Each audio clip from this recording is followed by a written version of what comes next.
بسم اللہ الرحمن الرحیم الحمدللہ رب العالمین والصلاة والسلام علی اشرف الخلائق اجمعین اما بعد وقال امام حسین علیہ الصلوۃ والسلام یا حر انت حر فی الدنیا وسعید فی الآخرہ۔ امام حسین علیہ الصلوۃ والسلام جناب حر کے بارے میں فرما رہے ہیں کہ اے حر، آپ آزاد ہیں دنیا میں اور خوشخبری ہیں آخرت کے لیے۔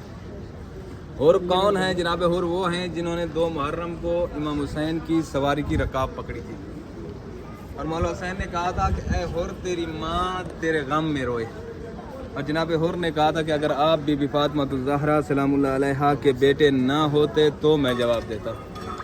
میں کہتا رہتا ہوں کہ 9 محرم کو جنگ ہونی تھی، ایک رات مولا حسین نے اس لیے لی تھی، ایک تو اصغر 6 ماہ کا نہیں ہوا تھا، دوسرا مولا کے ایک سپاہی یزید کی فوج کی کمانڈ کر رہا تھا، اس کا مولا انتظار کر رہے تھے۔ جیسے ہی 9 محرم کو وہ یزید کی فوج میں ہے، جیسے ہی رات ڈھلنے لگی، اپنے بیٹے اور غلام سے کہتے ہیں کہ میری آنکھوں پر پٹی باندھ کے، میرے ہاتھ پشے پشت باندھ کے، جیسے ایک مجرم کو لایا جاتا ہے ویسے مجھے میرے امام کے سامنے پیش کریں۔ جیسے ہی پیش ہوئے تو مولا حسین نے حضرت عباس سے کہا، عباس، حر کی آنکھوں سے پٹی کھول دیں۔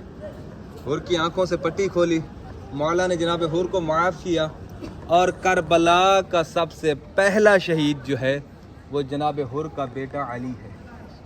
جب جناب حر کا بیٹا علی شہید ہوا اور مولا حسین اٹھانے کے لیے گئے تو کہا، مولا آپ غلام کے بیٹے کو اٹھانے کے لیے آئے ہیں؟ تو اس وقت امام حسین نے کہا کہ ضعیف باپ کا جوان بیٹے کے لاشے کو اٹھانا بہت مشکل ہوتا ہے، اور وہی حسین جنہوں نے اپنے 18 سالہ علی اکبر جوان ہم شکل پیغمبر کا لاشا اٹھایا تھا۔ اور دوسرے شہید جناب حر کے غلام تھے، تیسرے شہید جناب حر خود تھے۔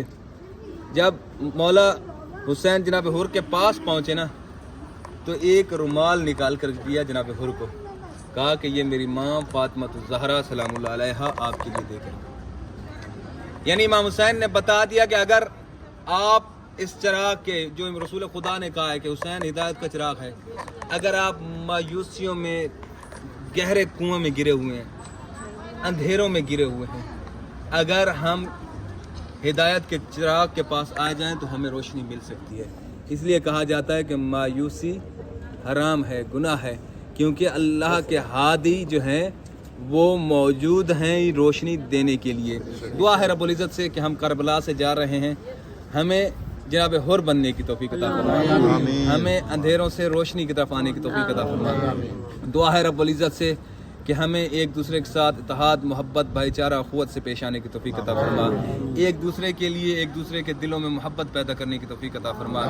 دعا ہے رب العزت سے کہ فلسطین کی مدد فرمائے، شہدائے فلسطین کے درجات بلند فرمائے، جوانان فلسطین جو اس وقت لڑ رہے ہیں ان کو جذبہ کربلا عطا فرمائے، فلسطین کی ماؤں بہنوں کو کربلا والی ماؤں بہنوں جیسا جذبہ عطا فرمائے۔ دعا ہے رب العزت سے کہ آل اسرائیل امریکہ کو نصف و نابود فرما، یہود و نصارہ کو نصف و نابود فرما۔ اللہم صلی علی محمد و آل محمد بحق لا الہ الا اللہ۔